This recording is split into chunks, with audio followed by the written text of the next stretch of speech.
नमस्कार, मैं इरफान भैया पटेल, प्रदेश उपाध्यक्ष राष्ट्रवादी कांग्रेस पार्टी सफाई कामगार सेल और अखिल भारतीय सफाई मजदूर कांग्रेस।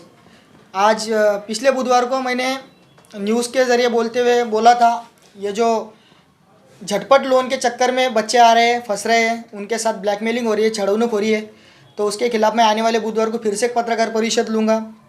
तो आज पत्रकार परिषद लेने का मकसद ये है, उस न्यूज़ में मैंने आह्वान करने के बाद आज मेरे पास अभी तक 10 से 12 कंप्लेन आई थी, जिसमें से 3 लेडीज़ थे और 9 लड़के थे।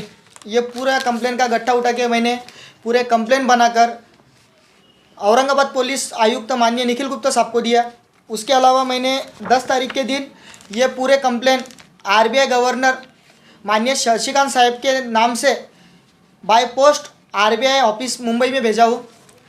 और दूसरी एक बात, मैंने कुछ दिन पहले 5 तारीख के दिन मैंने देश के गृह मंत्री माननीय अमित शाह जी को एक पत्र भेजा था, जिसके अंदर मैंने कहा था ये जो छोटे मोटे लोग लोन के चक्कर में आ रही है, छोटे मोटे कंपनियां जो भी है, ये सभी कंपनियां चीन के हैं, इनके ऊपर नज़र रखी है, इनके ऊपर कार्रवाई कर रही है। तो उसकी की कड़ी में 12 सितंबर के ये पेपर की न्यूज़ है लोकमत की, 11 सितंबर के दिन कार्रवाई हुई। एक चीनी नागरिक पकड़ा गया जो बोगस चीनी कंपनियों का मास्टरमाइंड था, जिसका नाम दातर से बताया जा रहा है। सीरियस फ्रॉड इन्वेस्टिगेशन ऑफिसर ने इसके ऊपर कार्रवाई की, जो बिहार मार्गे देश छोड़ के भागने की फिराक में था। इससे संबंधित 33 कंपनियों को तात्काल चौकसी के आदेश भी दिए गए। तो इसलिए मैं देश के गृह मंत्री माननीय अमित शाह जी का पूरे औरंगाबाद की जनता की तरफ से, पूरे भारत देश की जनता की तरफ से आभार व्यक्त करता हूँ, साहब का शुक्रिया अदा मैं करता हूँ। और दूसरी बात, मैं बार बार बच्चों को बोलने के बाद भी ये कंपनियों के कर्जे के चक्कर में ना आए, फिर भी बच्चे बार बार इसके चक्कर में आ रहे हैं। कल सुबह एक बच्चे का मुझे कॉल आया था, उस बच्चे ने मुझे नाम बताने से मना किया, इसलिए मैं नाम नहीं बताऊंगा, क्योंकि मैंने पहले ही न्यूज़ में बोला था जो नाम नहीं बताना चाहते मैं उनका नाम नहीं लूँगा। वो बच्चा कल मेरे पास आया था, उसकी ये मेरे पास कंप्लेन है, मैं अभी ये आपको बताता हूँ। इसके अंदर देखिए कैसे अश्लील फ़ोटोज़ उसके मैसेज पर भेजे। अभी ये मैंने ब्लैक एंड वाइट इसलिए निकाला क्योंकि मेरी माँ बहनें भी ये न्यूज़ चैनल देखती है, तो मैं ये नहीं चाहता कि उनके पास ये जाना चाहिए। मैं ये न्यूज़ के साथ ये दे रहा हूँ। उनके गंदे गंदे फ़ोटोज़ बनाकर उसके रिलेटिव्स को, उसकी बहन को, उसके घर वालों को, उसके रिश्तेदार को, उसके कांटेक्ट पर्सन को इन्होंने भेजे। मैंने इससे पहले भी बोला था, आप जब लोन के लिए अप्लाई करते हैं पूरा डेटा आपका उनके पास चले जाता है, फ़ोटो चले जाते हैं। तो उस वजह से इसके साथ में वही हुआ। आज तक भी, आज मैं जब कमिश्नर ऑफिस में था, पुलिस आयुक्त साहब से मैंने अपॉइंटमेंट लिया, मेरा नंबर आने तक मुझे कॉल आ गया। एक बच्चे ने मुझे दिल्ली गेट से कॉल किया, उसके साथ में भी ये हो रहा है। मैं बार बार आपसे अपील कर रहा हूँ, औरंगाबाद की जनता से, पूरे मराठवाड़ा की जनता से, ये लोन के चक्कर में आप मत आइए। आप 7 दिन के लिए 3,000 रुपये, 4,000 रुपये, 5,000 रुपये लोन लेते हैं और इतना ब्लैकमेलिंग का, अश्लील फोटो का शिकार होते हैं। आप 3,000 रुपये कर्जा लेते, किसी से उधार मांगिए, 3,000 बहुत बड़ी रकम नहीं है, इनके अंदर आप ना फंसे। और दूसरी बात, पुलिस आयुक्त निखिल गुप्ता साहब से हमने मुलाकात करने के बाद पुलिस आयुक्त निखिल गुप्ता साहब ने कहा, जिसके साथ ऐसी फसनुक हुई है, जो जिसके साथ ब्लैकमेलिंग हो रही है, जिसकी पीड़ानुक हो रही है, वो जर्नल कंप्लेन करें, स्थानिक पुलिस स्टेशन से आप संपर्क करें, आपकी कंप्लेन रजिस्टर्ड करें। आपको न्याय दिलाने के लिए पुलिस आयुक्त साहब बैठे हैं और पुलिस कर्मचारी बैठे, पुलिस प्रशासन आपके साथ है। ये खुद पुलिस आयुक्त निखिल गुप्ता साहब ने मुझे कहा है। तो आप सभी नागरिकों से निवेदन है, जो इस झंझट में फंसे हैं, डरो मत, इसमें आप परेशान मत हो। नज़दीकी पुलिस स्टेशन से आप अपने नाम पे जर्नल कंप्लेन कीजिए। जहाँ पर भी दिक्कत आ रही होंगी आपको, आप मुझसे संपर्क फिर से कर सकते हैं, मैं मेरा नंबर दे रहा हूँ।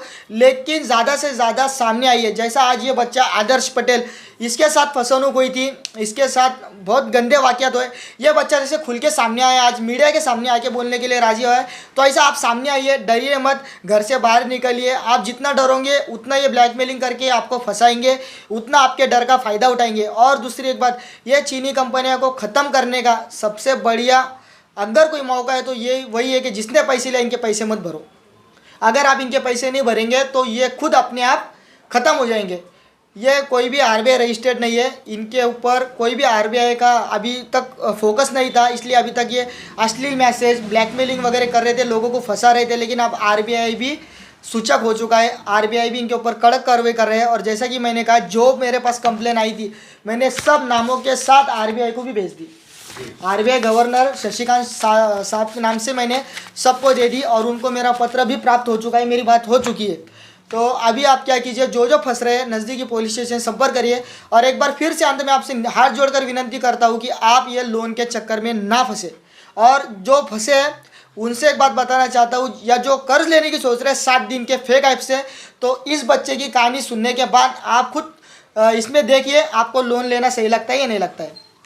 सर जैसा आपने कहा कि संबंधित पुलिस स्टेशन को संपर्क कीजिए, लेकिन ऐसा भी तो हो सकता है कि बहुत से लोग जाना चाह रहे होंगे तो उनकी भी एक सोच होंगी कि भाई हम पुलिस में तो जा रहे हैं लेकिन वहाँ हमारा नाम गोपनीय रहता है कि हमारे बदनामी ना हो। तो इस बात पे चर्चा हुई कमिश्नर साहब से आपकी? नहीं, देखिए अभी कंप्लेन अगर आपको करना है तो आपको तो नाम, नंबर, मोबाइल नंबर सब तो देना पड़ेगा। वहाँ पर गोपनीय का कोई विषय नहीं जी। वहाँ पर तो आपको सब देना पड़ेगा, और सब देने के अलावा आपको जो है वहाँ पर जो आपको फोटोज़ आए जो आए वो तो बताना पड़ेंगे, जब तो साइबर क्राइम वाले आगे कुछ कार्रवाई करेंगे, वरना वो कैसे कार्रवाई करेंगे। और दूसरी बात, आयुक्त साहब ने क्या कहा, जर्नल कंप्लेन लेकर भेजो। पटेल साहब आप जर्नल कंप्लेन लेकर जाओ, हम न्याय देने के लिए बैठे। लोग उनके पास जाते ही नहीं और चुप तो भी पुलिस प्रशासन का नाम खराब करते, क्या वो सपोर्ट नहीं कर रहे, वो सपोर्ट नहीं कर रहे। और अब देखिए ये आदर्श पटेल कुंभारवाड़े का रहने वाला बच्चा है, इसके साथ लोन के चक्कर में पिछले 1 साल से क्या क्या हुआ और 1 साल के अंदर ये बच्चे ने फाइनेंस में कितने पैसे अभी तक भर दिए, ये इसके मुँह से आप सुनिए। नमस्ते, मेरा नाम आदर्श पटेल है। मैं कुंभारवाड़ा में रहता हूँ और मैं पिछले 1 साल से मैंने जो साल भर पहले मैंने कुछ मोबाइल ऐप से मेरी जो ज़रूरत थी उसके लिए मैंने मोबाइल ऐप से कुछ अमाउंट लिया था, लेकिन वो मोबाइल ऐप के ज़रिए जो भी अमाउंट लिया वो जो 7 दिन का लोन था वो टाइम पर जो नहीं भरे गया, उसके वजह से मेरी जो एकदम क्या बोलेंगे इसकी बहुत ख़राब दुर्दशा हुई है, जिसके वजह से मेरा बहुत मेंटली हरेसमेंट हुआ है। और वो उसके चक्कर के अंदर यहाँ तक कि मेरे पूरे फैमिली रिलेशंस भी पूरे ख़राब होते रहे हैं।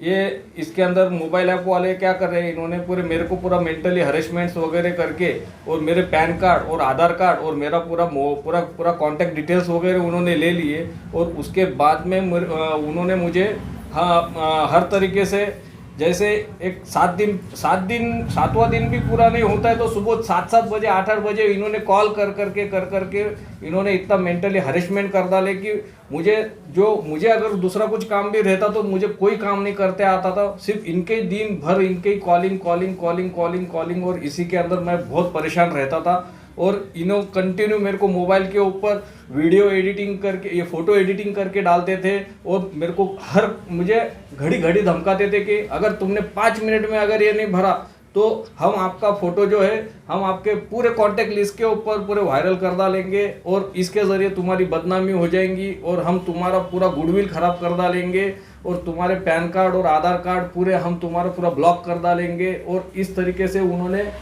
यहाँ तक कि उन्होंने मेरी व्हाट्सएप के ऊपर से मेरे बच्चे का डीपी उन्होंने लेके और उसको उन्होंने एक बहुत ऐसा इलीगल या फिर अश्लील ऐसा उन्होंने ट्रीट करने की कोशिश की उन्होंने। और जिसके वजह से आज यानी पूरा हमारे घर पे भी हमारे बहुत टेंशन हुआ था और हमारे दोस्तों को भी कुछ फोटोज़ वगैरह चले गए थे, जिसके वजह से उन्होंने मुझे भी उनके मेरे जो फ्रेंड सर्कल है, मेरे फ्रेंड सर्कल के भी रिलेशंस मेरे से पूरे ख़राब हो गए, उन्होंने भी बाद में कांटेक्ट करना बंद कर दिया। तो इस तरीके से यानी मैं बोलूँ क्या, मेरा पूरा करियर इन्होंने बहुत स्पॉइल कर दिया। लेकिन इतना होते हुए भी मैं ये बहुत लड़ते रहा, लेकिन फिर भी आखिर में मेरे को ऐसी नौबत आ गई कि मैं सुसाइड करने निकल गया था। तो हमारे भाई साहब ने, उनको जैसे मालूम पड़ा वो उन्होंने आके मेरे को बचाया, उन्होंने रेलवे पटरी पर से बचाया। और मैं शुक्रिया अदा करता हूँ मैं इरफान भाई पटेल का, जिन्होंने मुझे ये टाइम पर मुझे उन्होंने हौसला दिया और इसके अंदर से मेरे को निकलने के लिए उन्होंने खुद एक कदम आगे बढ़ाया कि तुम हारो मत, तुम नाराज मत हो और एक काम करो, तुम उनको बिल्कुल पेमेंट नहीं करने का, बाकी मैं तुम्हारे को पूरा सपोर्ट करता हूँ। और अपन ये बात जो है ये पूरी गवर्नमेंट तक, यहाँ तक कि पुलिस आयुक्तालय और सब तरफ अपन इसको ऊपर तक लेके जाएंगे बोले। तो उनके ज़रिए अभी मैं पूरी हिम्मत करके मैं आपके सामने आया हूँ और इस तरीके से मैं अभी आपको मेरी ये पूरी बयां कर रहा हूँ, मेरे ऊपर जो बीती है ये। सर ये बताइए कि शुरू से अभी तक आपको कितना पैसे का लॉस हुआ, कितना अरेस्ट? यहाँ पर मैं आपको बताऊँ सर, मैं कम से कम 2 लाख रुपए तक का मैं इसके अंदर बहुत बड़ा लॉस सहन कर चुका हूँ, क्योंकि क्या होता था कि मैं एक मोबाइल ऐप से पैसे लेता था, वो हफ्ते भर में पूरा नहीं हो पूरा नहीं देने के कारण मैं दूसरे मोबाइल ऐप से लेके उसको देता था। तो एक के बाद में और दो, और दो के बाद में और चार, और ऐसे कंटिन्यू मेरे पीछे मोबाइल ऐप्स लगते रहे। और मैं पूरी तरीके से इसके अंदर इतना बर्बाद हो गया कि आखिरी में मेरे को 2 लाख रुपए का मेरा जो गोल्ड है, वो गोल्ड मैंने आखिरी में बेचा, और उसके अंदर से जितना पैसा जाता था उतना पैसा दिया। उसके बावजूद भी उन्होंने मेंटली हरेसमेंट करना उन्होंने आखिरी तक नहीं छोड़ा। मैं पूरा पैसा दे दे के यहाँ तक कि मैं रोल ओवर भी करते गया। जहाँ पे मेरे को पेमेंट देने के थे 7,000 रुपये, मेरे पास में आ रहा है 3,000 रुपये, और मेरे को 7,000 रुपये अगर मैं एक हफ्ते भर में नहीं दे पा रहा तो धमकियाँ वगैरह देके उन्होंने मेरे से रोल ओवर कराते थे। और रोल ओवर करने के बाद में वापस हफ्ते भर से वापस मेरे को 7,000 रुपये के वास्ते वापस डिमांड करते थे। तो इसके ज़रिए मैं इतना फ्रस्ट्रेशन में और इतना टेंशन में आ चुका था कि मुझे कहीं पर भी कुछ सुधर ही नहीं रहा था, मेरे को सूझ ही नहीं रहा था कि मैं करूँ क्या। इस तरीके से मैं बहुत अंदर ये गड्ढे में, जैसे कि ये जो है ये बहुत बड़ा गेम है या तो चक्रव्यूह में बहुत बुरी तरह फंस चुका था मैं। सर आप ये बोलिए, आपके फ्रेंड सर्कल में ऐसे कितने लोग इसके शिकार हुए जो सामने नहीं आ सकते यार, आपको मालूम है कि वो उसमें शिकार हुए, एक अंदाजा बता सकते हैं आप? जैसे कि अभी मेरे पास में कुछ मेरे पर्सनल कांटेक्ट के अंदर कुछ 10-12 ऐसे है स्टूडेंट्स और कुछ लोग हैं जिन्होंने मुझे उनकी बातें बताई है। लेकिन अब वो सब लोग जो है इतने ये हो चुके, यानी परेशान हो चुके और इतने उन्होंने हरकत खाई हुई कि वो लोग जो है अभी सामने आने को भी तैयार नहीं है, और कुछ अपनी बातें बयां करने के वास्ते भी वो एकदम डरते कि भाई कहीं हमारी ये बदनामी ना हो जाए, हमारे को कहीं कोई तकलीफ ना पहुंचा दे। क्योंकि ये जो है ये अपने स्टेट से लेके बाहर स्टेट के अंदर बैठ के हमारे को मॉनिटरिंग कर रहे हैं, हमारे को ऑपरेट कर रहे हैं, और ये कल जाके ये हमारे को और कोई तकलीफ कर दे तो उसके लिए हम इतने डरे हुए और इतने सहमे हुए लोग हैं कि ये अभी खुलकर सामने आने के वास्ते हिम्मत नहीं कर पा रहे। आज पुलिस कमिश्नर साहब से आपकी मुलाकात हुई, कमिश्नर साहब से मिलने के बाद आपको कैसा रिलीफ महसूस हो रहा है, कैसा महसूस कर रहे हैं आप? देखिए, एक तो इसके पहले मैं एक बार जा चुका हूँ साइबर क्राइम के अंदर, और जिसके अंदर मैंने एक बार 2 बार मैं गया, वहाँ पे उनको मैंने फ़ोन नंबर्स वगैरह बताए और उनको मैंने बताया कि ये देखिए सर कि मेरा मोबाइल ऐप के ज़रिए मेरे साथ फ्रॉड हो रहा है करके मैं पेमेंट कर चुका हूँ। उसके बावजूद भी मेरे को इनके कॉल्स आ रहे हैं, सब कुछ आ रहे हैं, और ये मेरे को कंटिन्यू मेंटली हरेसमेंट कर रहे हैं। लेकिन उन्होंने सिर्फ मेरे को एक ही बात बताई साइबर क्राइम के अंदर, ये बात कही गई मेरे को कि आप एक काम कीजिए कि आप आपका मोबाइल स्विच ऑफ कर दीजिए और सिम कार्ड आप कुछ दिन के वास्ते निकाल दीजिए, या तो फिर दूसरा नंबर ले लीजिए। आपको 5-6 दिनों तक आपके रिलेटिव्स को उनको कॉल जाएंगे, उसके बाद में कॉल जाना बंद हो जाएगा बोले, तो उसके बाद में आप वापस वो वाला सिम कार्ड करना यूज़ करें। तो उसके वजह से मैं बहुत निराश हो चुका था। लेकिन उसके बाद में जैसे ही इरफान भाई पटेल के साथ में मैं मिला, उन्होंने मेरे को जो हौसला दिया और उन्होंने मेरे को लेके गए, उन्होंने मेरे को प्रॉपर तरीके से उन्होंने गाइडेंस देते हुए उन्होंने मेरे को पुलिस आयुक्तालय में ले जाकर उन्होंने डायरेक्ट पुलिस आयुक्त साहब माननीय श्री निखिल जी गुप्ता जी इनसे मुलाकात कराई। तो उनसे मुलाकात करके उन्होंने जो मुझे एक आश्वासन दिया कि आपको जो कुछ भी तकलीफ हुई है या फिर मुझे जो पीड़ा हुई है, परेशानी हुई है, उसका आप पूरा रितशीर पूरा विवरण करके पूरा हमारे पास में अर्ज दाखिल करो, और उसके ऊपर हम पूरी पूरी कार्रवाई करेंगे, और तुम्हारे जैसे और कोई भी ऐसे पीड़ित है तो उनके भी तुम पूरे अर्ज वगैरह लाके हमारे पास में दो, तो हम इसके ऊपर ज़रूर कार्रवाई करेंगे। ये सुनने के बाद में अभी मैं आपको बताऊं कि मैं बहुत अच्छा और एकदम कंफर्टेबल फील कर रहा हूँ कि मुझे ऐसा लग रहा है कि जैसे कि मेरे सर पे से बहुत सारा डर या जो टेंशन था और जो बोझ था वो हल्का हो चुका है। देखिए, ये आदर्श पटेल को ये हरिशमेंट तो इतनी हुई जो बताया, ये बताना नहीं चाहिए, लेकिन ये जो लोग अभी भी बच्चे जो फंस रहे तो इसलिए बताना ज़रूरी है। इसके साथ कैश एडवांस वालों ने क्या किया एक न्यूज़ बनाई। न्यूज़ कैसे बनाई? आदर्श बीपी चंद्र पटेल, उसका मोबाइल नंबर है बच्चे का। नीचे मैसेज क्या दिया है ये सुनो। This person raped a 13-year-old girl and brutally killer her. Right now this person is missing. If you see this person anywhere quickly inform the police station. Government has gift a reward 10,000 rupees. अब इसमें जो हमारे बहुत से लोग news सुन रहे हैं लेकिन उनको इंग्लिश नहीं आती है, तो इनको मैं हिंदी में बताता हूँ। इसमें यह बताया गया कि ये लड़के ने 13 साल की लड़की का रेप करके निर्मम प्रकार से हत्या कर दी गई और ये बंदा अभी गुमशुदा है, फरार है। जहाँ जिसको भी दिखता है नज़दीकी पुलिस स्टेशन से संपर्क करे। जो भी संपर्क करेगा गवर्नमेंट की तरफ से 10,000 रुपये इनाम मिलेगा, ये भी बताया गया है। तो ये इतना सारा हरिशमेंट ये लोग करते हैं, फिर भी बार बार आज सुबह जब मैं आयुक्त साहब के पास बैठा अपॉइंटमेंट लेके, तब भी एक कॉल आया क्या सर मेरे को ऐसा परेशान कर रहे। मैंने न्यूज़ लगाने के बाद फिर से 2-3 कॉल आए कि हमने अभी लोन लिया।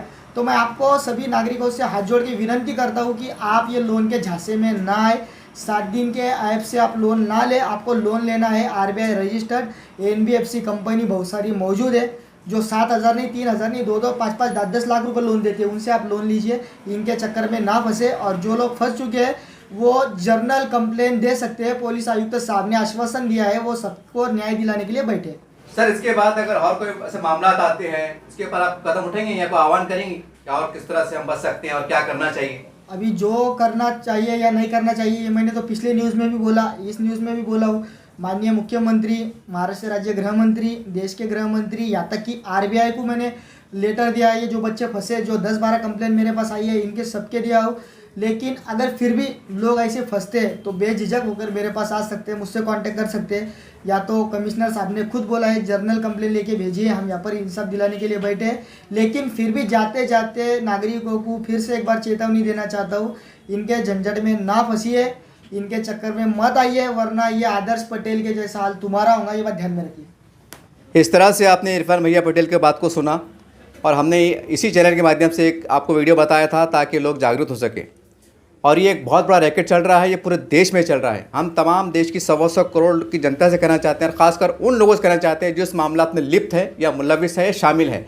देखिए अगर आपने कुछ ऐसा बनावटी फर्जी कंपनी से लोन लिया है जैसे परेशान हो रहे, इसी प्रकार से अगर आप तनाव का शिकार है तो आप निश्चिंत हो जाइए, बिल्कुल उनके पास पैसे ना भरें, क्योंकि ये पैसा गोपनीय तरीके से कहने के बाहर विदेशों में जा रहा है, जिसकी वजह से हमारे भारत देश को भी नुकसान पहुंच रहा है। तो आपका ये कर्तव्य बनता है कि आप थोड़ा जागरूक नागरिक बनिए और खुलकर सामने आए। पुलिस प्रशासन आपके साथ में खड़ा हुआ है। और याद रखिए ये छोटे छोटे जो आप लोन ले रहे हैं, हमारे पास महाराष्ट्र सरकार की ओर से, महानगर पालिका की ओर से कई तरह की योजनाएं चलाई जाती हैं। 10,000 से लेकर 5 लाख तक आपको लोन मिलता है। बहुत आश्चर्य होता है कि आप पढ़े लिखे बच्चे और आप लोन ये उठाते नहीं, जब सरकार हमारे लिए खड़ी हुई है कारोबार देने के लिए, तो आप क्यों उठा रहे हैं? तो उम्मीद करते हैं कि आप सरकार से व्यवहार कीजिए, हमारे प्रशासन से व्यवहार कीजिए, तो आपको कोई ताकत भी मिलेंगी और कहने का हमारा विकास भी होगा। इसी प्रकार में हम जाते जाते थोड़ा हट के महाराष्ट्र सरकार से और भारत सरकार से एक विनती करना चाहते हैं कि देखिए आप भी जो है तो जब आप लोन देते हैं, कर्जा देते हैं, तो थोड़ा लचकदार योजना बनाइए। हमारे पास कई लोग ऐसे हैं इनके पास घर नहीं होता है, प्रॉपर्टी नहीं होती है, एक आटी शर्त आती है कि घर का प्लॉट चाहिए, कोई जिम्मेदार चाहिए, कोई गारंटर चाहिए, कहाँ से लाएंगे? तो कहीं ना कहीं हमें भी जो है तो ऐसी संख्या बहुत करोड़ों में है। तो ऐसे पढ़े लिखे लोगों के लिए आप आसान से आसान तरीके से, जैसा चाइना वाले करते हैं, तो उनको मात देने के लिए हम भारत के नागरिकों को और युवाओं को किस तरह हम ताकत दे सकते हैं, उनको जो तो अपने पैरों पर खड़ा कर सकते हैं, वो बनाने का प्रयास कीजिए। यकीन तौर से आप काम अच्छा कर रहे हैं, लेकिन और अच्छा हम क्या कर सकते हैं ताकि हमारे युवा भटके ना। तो उम्मीद करते हैं सरकार भी इसके ऊपर सहानुभूति के साथ विचार करके आगे बढ़ने का प्रयास करेंगे।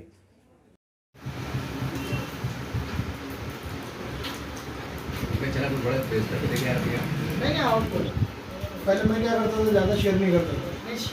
अभी मेरे भांजे भतीजों के 400-500 ग्रुप है, उनको भी बोल दिया, उनको